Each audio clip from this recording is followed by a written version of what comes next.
Muy buenas tardes, mi nombre es André Vega y yo comenzaré con lo que sería el primer segmento de lo que sería sobre el caso clínico. La paciente es una mujer de 49 años que presenta una úlcera crónica, es decir, una herida que no ha cicatrizado adecuadamente con el paso del tiempo. Eh, La lesión se encuentra en el malleolo medial derecho que corresponde a la parte interna del tobillo. Eh, Esta localización es clínicamente importante porque orienta hacia una determinadas causas de úlceras crónicas, especialmente las relacionadas con con las alteraciones de la circulación venosa. Muchas gracias.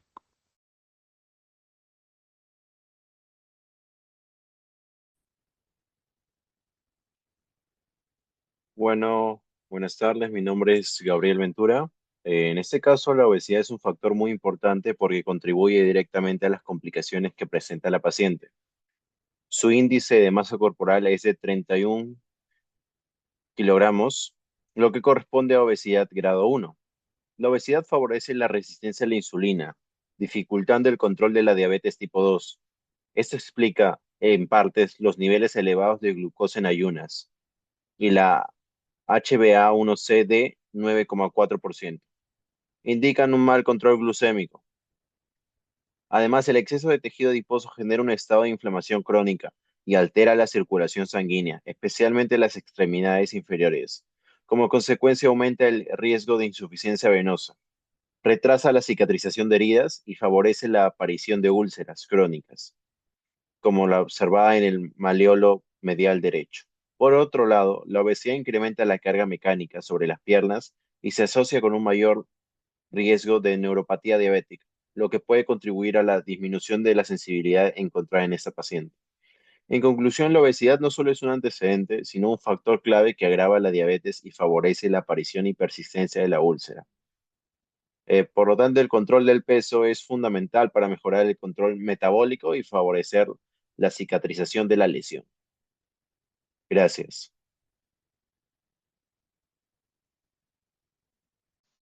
Yo les voy a hablar sobre el punto que menciona la diabetes mellitus tipo 2, que ya fue diagnosticada a esta paciente hace 10 años. Para esto primero es importante mencionar un punto anterior que también fue la obesidad. Es importante saber que la obesidad no es solo una acumulación de grasa, sino que lo primero que debemos entender es que el tejido adiposo no es solo también un depósito de energía, sino que actualmente ya es considerado un órgano endocrino. Cuando una persona llega a aumentar de peso, los adipocitos, que son las células grasas, aumentan de tamaño y a este proceso se le llama hipertrofia adipositaria. Estos adipocitos se llenan de manera progresiva de triglicéridos, llegando a un punto en el que las células se vuelven tan grandes que ya no funcionan bien. Luego, este adipocito ya hipertrofiado, podríamos decir que, entre comillas, se enferma. Y cuando esto sucede, cuando crece demasiado, este consume mucha más energía, su vascularización no llega a crecer al mismo ritmo que este, y además aparece una hipoxia local.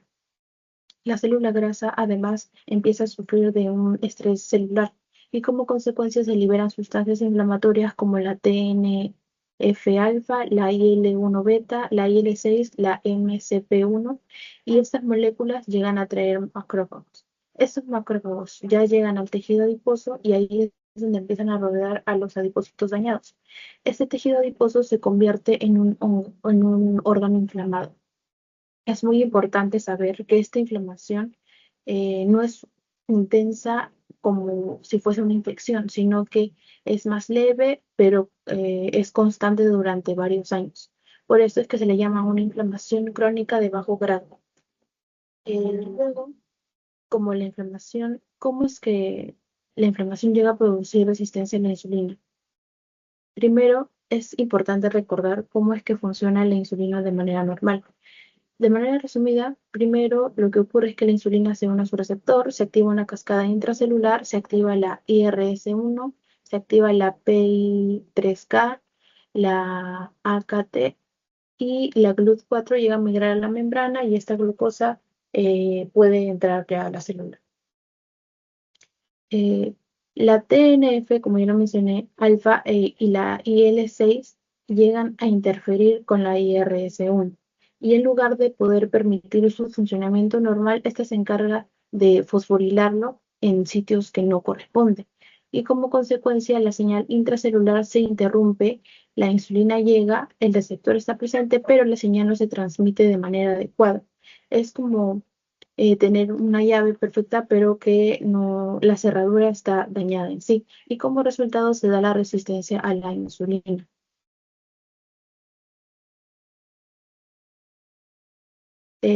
Bueno, ahora los ácidos grasos libres ahora son realmente el problema, ya que estos adipocitos hipertrofiados liberan grandes cantidades de ácidos grasos o AGL y estos llegan al hígado, al músculo y al páncreas. Cuando estos se acumulan, forman metabolitos lipídicos tóxicos, por ejemplo, la DAG o ceramidas. Y estas sustancias activan proteínas que bloquean mucho más la señal de la insulina y como resultado hace que la resistencia a la insulina solo incremente. En el músculo, que es el principal consumidor de glucosa, después de comer normalmente se capta aproximadamente el 80% de la glucosa, pero sí existe resistencia a la insulina, ya que hay menos GLUT4 en la membrana y por lo tanto hay menos glucosa que entra al músculo. La glucosa, por eso es que ahora permanece más en sangre y se da la hiperglucemia postprandial, es decir, luego de comer. Luego en el hígado, ¿qué es lo que ocurre? Normalmente la insulina le dice, por así decirlo, al hígado que cuando ya hay suficiente glucosa que se deje de producir más. Pero en el caso de la resistencia hepática, sigue produciendo glucosa mediante la gluconeogénesis, que es bueno, la producción de glucosa a partir de aminoácidos, lactato o glicerol. Y también la glucogenólisis, que es la degradación del glucógeno que está almacenado. Entonces, es aquí cuando la sangre ya tiene demasiada glucosa, pero el hígado sigue aún fabricando más. El páncreas se encarga, o al menos va a intentar compensar esto, y las células betas van a observar que la glucosa aumenta. Entonces van a responder ante esto produciendo mucha más insulina, apareciendo así la hiperinsulinemia compensatoria. Esta etapa puede durar mucho tiempo y durante todo este periodo la glucosa puede ser casi normal y la insulina puede estar muy elevada. Entonces el paciente hay muchas veces que ni siquiera sabe que está enfermo, que padece de diabetes. El páncreas luego comienza a agotarse y aquí es donde podríamos decir que aparece el verdadero problema, ya que las células betas han trabajado de manera excesiva durante tantos años y que además están expuestas a hiperglucemia crónica. Esto llega a producir una glucotoxicidad, ya que la glucosa excesiva genera radicales libres, estrés oxidativo y además un daño mitocondrial. Y ahora, lo más resaltante sería la lipotoxicidad, ya que estos ácidos grasos libres también llegan al páncreas, se acumulan dentro de las células beta y ahí pueden alterar la producción del ATP, la secreción de la insulina y la supervivencia celular. Y a este fenómeno se le llama lipotoxicidad. Luego de esto sucede la muerte de las células betas que con el tiempo ocurre apoptosis celular, disminución del número de las células beta y hay una menor secreción de insulina. Ahora el páncreas ya no puede compensarlo de manera correcta, la glucosa comienza a elevarse de manera definitiva y aquí es cuando aparece la diabetes mellitus de tipo 2. Profesor y compañeros, buenas tardes. Continúo con la ponencia. A mí me correspondió la parte de la metformina. Os voy a explicar acerca de lo que es la fisiología normal, como la que sería la fisiología con el medicamento, con el fármaco. Bien, es la fisiología normal en un ayuno. ¿Cómo es que podemos explicar esto? En condiciones normales el hígado recibe sustratos gluconeogénicos como el lactato, alanina y glicerol desde la sangre portal. Aquí lo podemos ver. Nuestro proceso y nuestros tres productos. Eso es lo que pueden llegar a ser. Estos ingresan al hepatocito y son procesados gracias a la energía producida por la mitocondria. El complejo I de la cadena respiratoria funciona normalmente, se genera ATP en cantidades suficientes y esto permite que enzimas como PEPCK y la glucosa 6-fosfatasa permanezcan activas. Como resultado, ocurre la gluconeogénesis y el hígado produce glucosa, la cual sale por GLUT2 hacia la sangre para mantener la glucemia durante el ayuno. Por lo que podemos ver, sin ningún malestar, sin ningún problema. Entonces, ahora podemos ver lo que es el mecanismo completo de lo que es, ahora sí, la metformina. ¿Qué es lo que es la metformina? Entra al hepatocito mediante OCT1, que es como que su puerta. Luego de eso se acumula en la mitocondria, donde inhibe parcialmente el complejo I. Esto disminuye la producción de ATP y aumenta los niveles de AMP cíclico, activando el AMPK, el cual actúa como sensor energético celular. Como consecuencia, ¿qué sucede?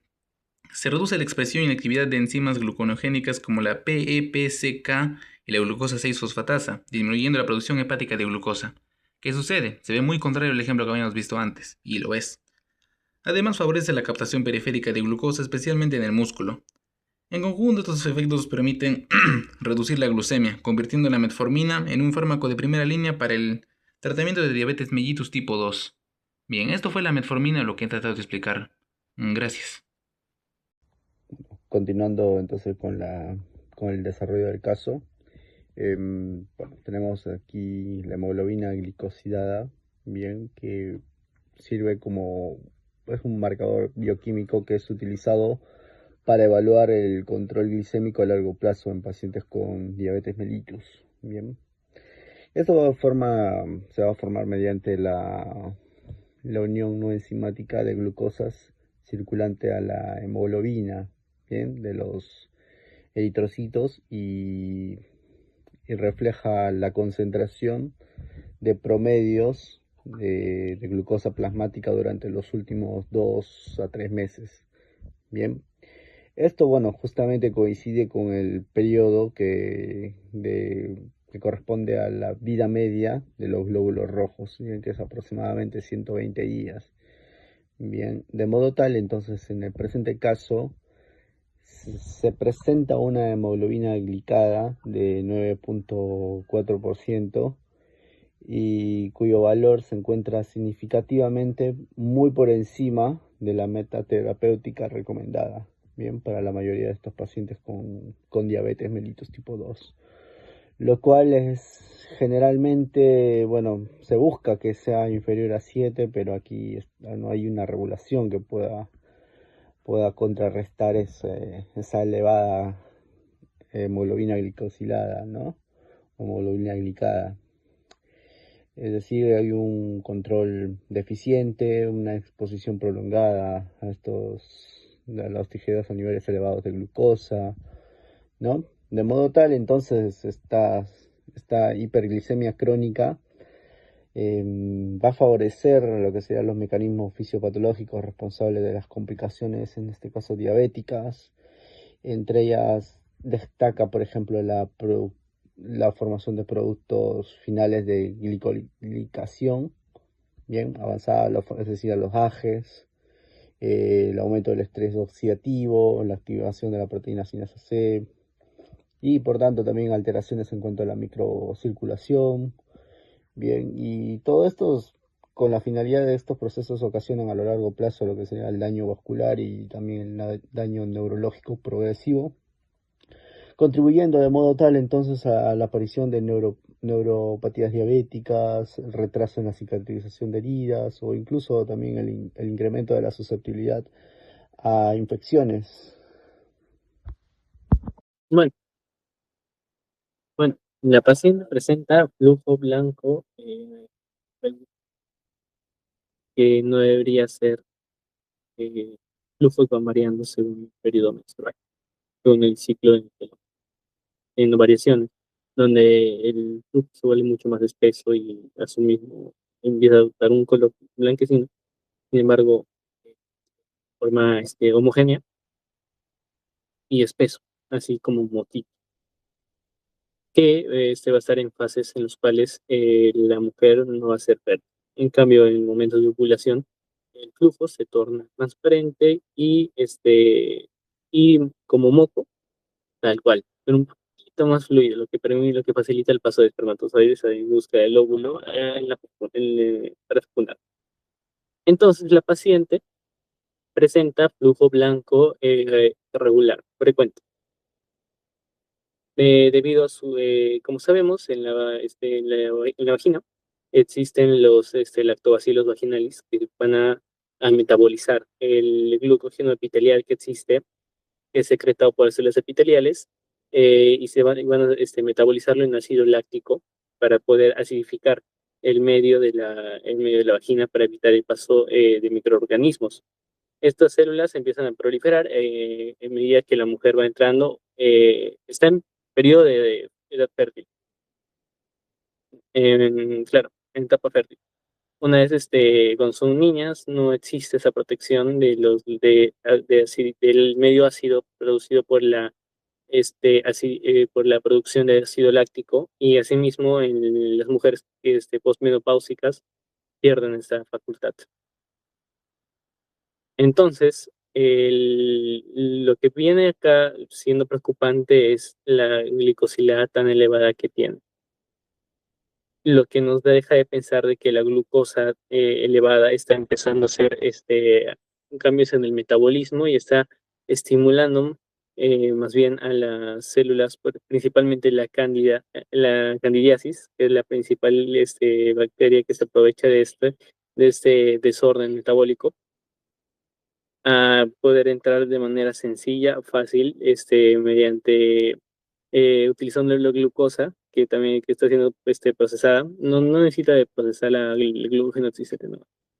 Entonces, el medio se vuelve ligeramente más alcalino, y permitiendo que la cándida pueda vivir en este ambiente. Y esta bacteria es la que va a producir este flujo blanquecino, no nos dice mucho el caso, sin embargo, característico de la cándida es un flujo blanco similar a este quesillo, similar a con textura grumosa, y a su vez o sin olor, inolora, o con un olor ácido o ligeramente ácido, el cual se puede percibir sencillamente. Y es importante también distinguirlo, por ejemplo, de una vulvovaginitis, que tiene característica de que su flujo también puede ser blanco, ¿no? Que la cándida en realidad puede llegar a ser un poquito amarillento.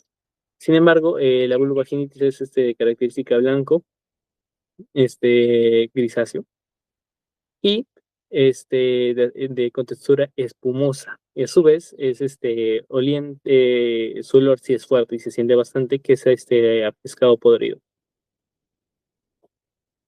Entonces, mediante este trabajo intelectual y cognitivo que se está realizando acá al descartar y relacionar patologías, se podría llegar a la conclusión de que la paciente está pasando por un cuadro infeccioso por cándida, debido a las alteraciones que se encuentran en la glucemia de la sangre de la paciente.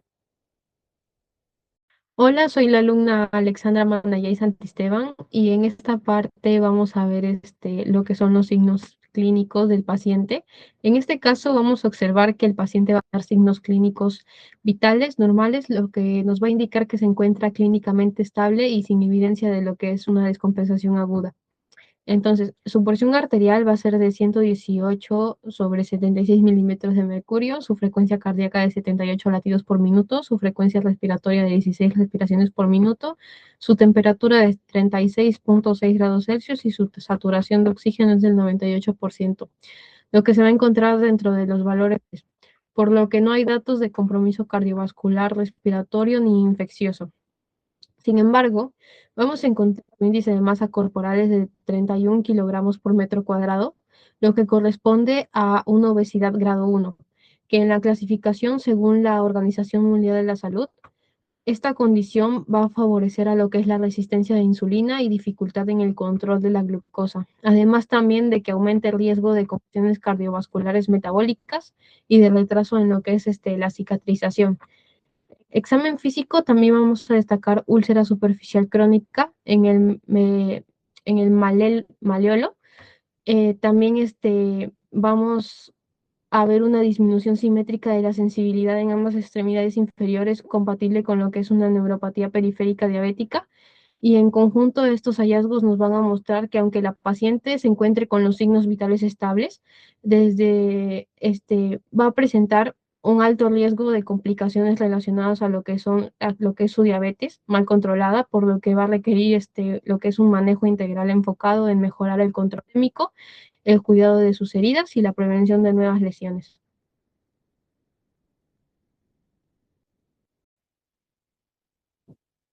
Hola, soy la alumna Yamileta Obregón Rojas y yo voy a explicar sobre la retinopatía diabética.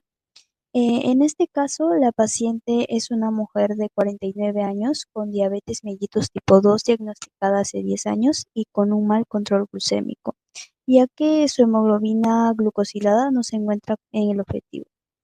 La hiperglucemia sostenida va a producir un daño progresivo en los pequeños vasos sanguíneos de la retina y este va a ser conocido como retinopatía diabética. Bueno, la fisiología sería pues que el exceso de glucosa va a generar estrés oxidativo y la formación de productos de glicación avanzada, los cuales lesionan el endotelio de los capilares retinianos y provocan la pérdida de los pericitos, que estas son las células que les brindan soporte. Y como consecuencia, los capilares se vuelven frágiles y aumentan su permeabilidad. Esto va a explicar los hallazgos que vamos a observar en la imagen, como los microaneurismas, que son pequeñas dilataciones de los capilares, las hemorragias retinianas, que son producidas por la ruptura de esos vasos debilitados, y los exudados duros, que estos corresponden a los depósitos de lípido y proteínas que salen al tejido por el aumento de la permeabilidad vascular. Además, el daño microvascular disminuye el flujo sanguíneo y el aporte de oxígeno a la retina, produciendo así la isquemia. Esa falta de oxígeno va a alterar la función normal del tejido retiniano y va a explicar el por qué la paciente va a ver manchitas moviéndose cuando observa fondos claros. Em, Estas, por decirlo, moscas volantes aparecen porque pequeñas hemorragias o partículas en el humor vítreo proyectan sombras sobre la retina. Y este caso también va a presentar lo que es una neuropatía periférica y una úlcera crónica que no cicatriza, lo que indica que la diabetes está afectando la microcirculación en diferentes órganos. Y bueno, por lo tanto, la retinopatía diabética forma parte de las complicaciones microvasculares secundarias a la hiperglucemia crónica. Gracias.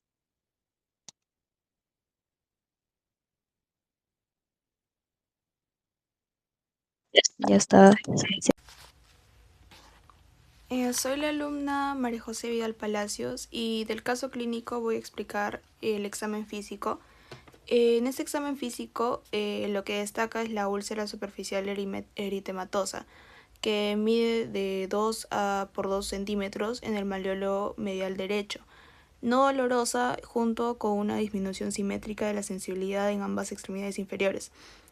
La localización del malleolo medial tiene un compromiso vascular porque es una zona predispuesta a una mala perfusión. En este caso de la diabetes que presenta la paciente, se explica por una microangiopatía diabética, donde el engrosamiento de los capilares va a reducir el flujo sanguíneo, generando hipoxia y dificultando la cicatrización.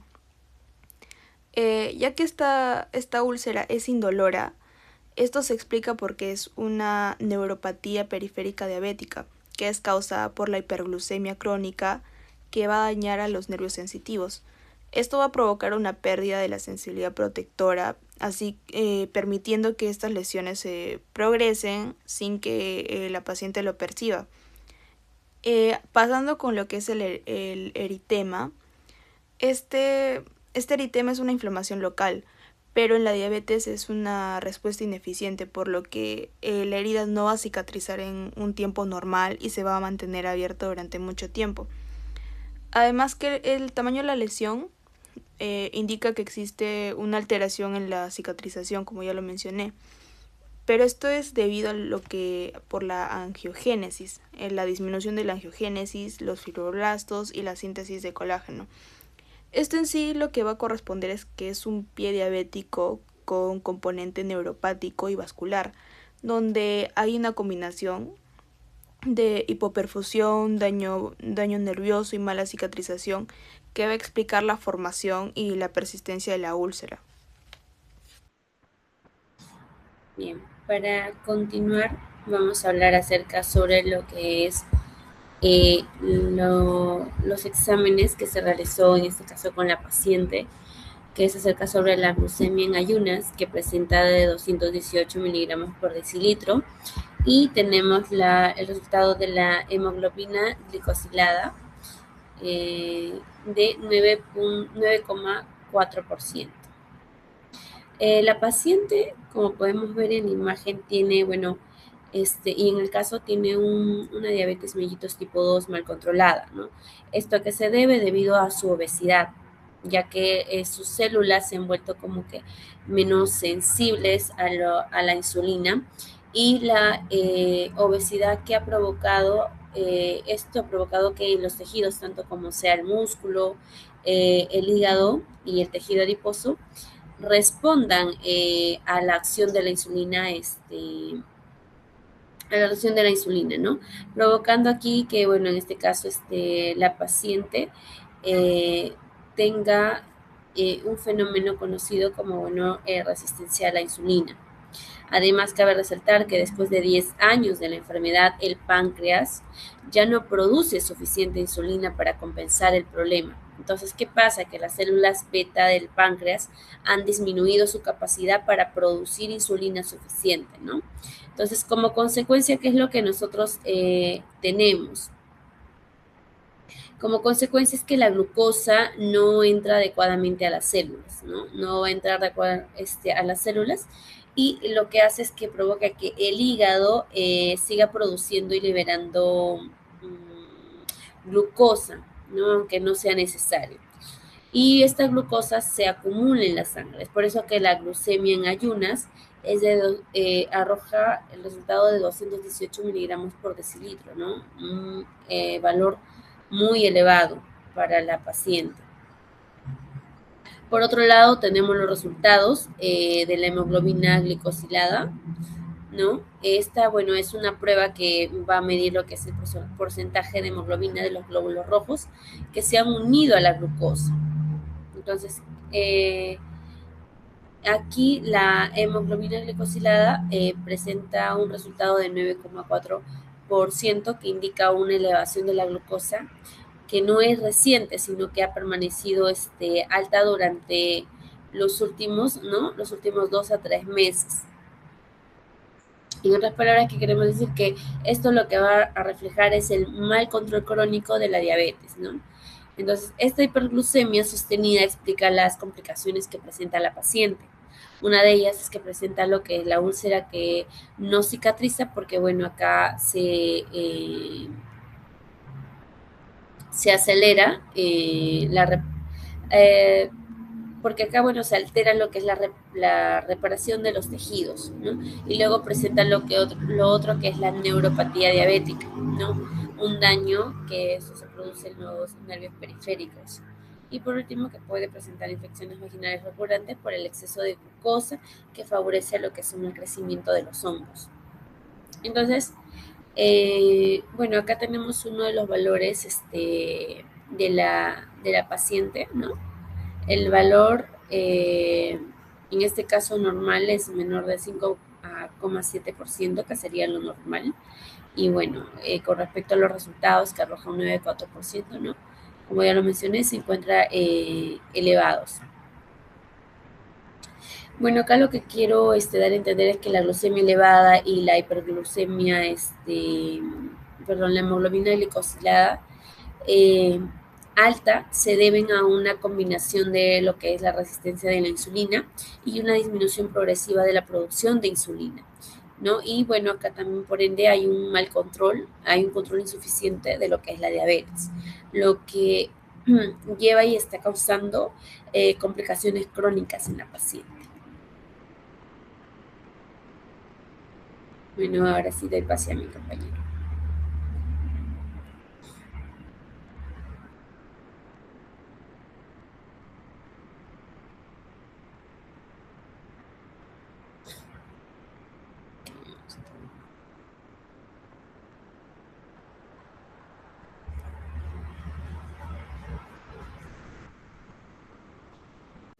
Bueno, para finalizar ya el caso, porque a mí me corresponde la parte final, vamos a explicar el análisis de la disminución simétrica de la sensibilidad en extremidades inferiores, que la paciente refiere tras la presencia de este glucagoadenoma, principalmente, o por las alteraciones de la glicemia no controlada que esta paciente presentó en el caso clínico respectivamente.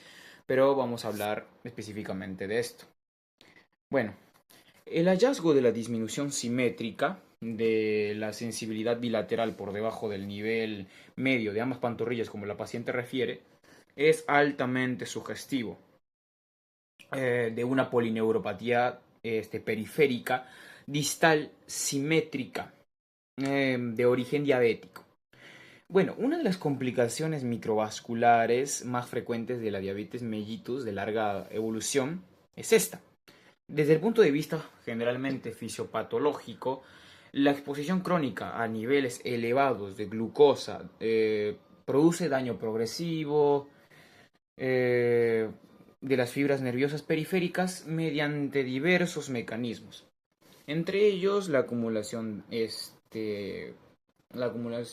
intracelular de sorbitol, el estrés oxidativo, la formación de productos finales de glicación avanzada, que se le conoce como el AGES, y la disfunción microvascular que compromete la irrigación de estos mismos nervios, probablemente, sí. Como consecuencia se desarrolla una degeneración axonal progresiva acompañada de una desmielinización secundaria que se presenta en los axones junto con las células de Schwann. Cabe aclarar que la afección suele iniciar en las fibras nerviosas más largas, razón por la cual los síntomas que refiere la paciente aparecen, bueno, no se nos comenta, pero generalmente aparecen primero en los pies y ascienden gradualmente hacia las piernas hasta la parte inferior de la pantorrilla, como nos menciona la paciente. Bueno, adaptando la característica de distribución denominada en calcetín. Esto es un signo característico que puede tener la paciente y constituye un dato clínico típico de una neuropatía diabética distal. Sí.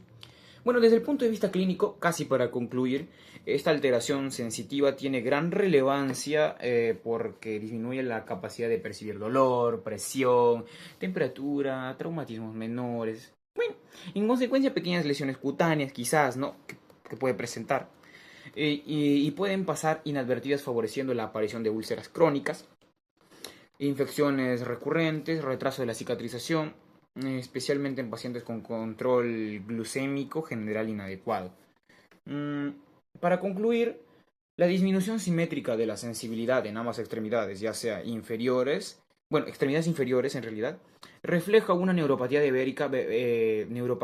diabética periférica avanzada, secundaria al daño metabólico y microvascular ocasionada por la hiperglucemia crónica. Bueno, este hallazgo no solo evidencia la evolución prolongada y el control insuficiente de esta misma diabetes, sino que también constituye un factor determinante en la génesis y persistencia de la úlcera crónica observada en el paciente, que también presenta. Bueno, al comprometer estos mecanismos normales de protección y reparación tisular. Eso sería todo con respecto a la parte final y las partes predecesoras que mis compañeros probablemente hayan dado.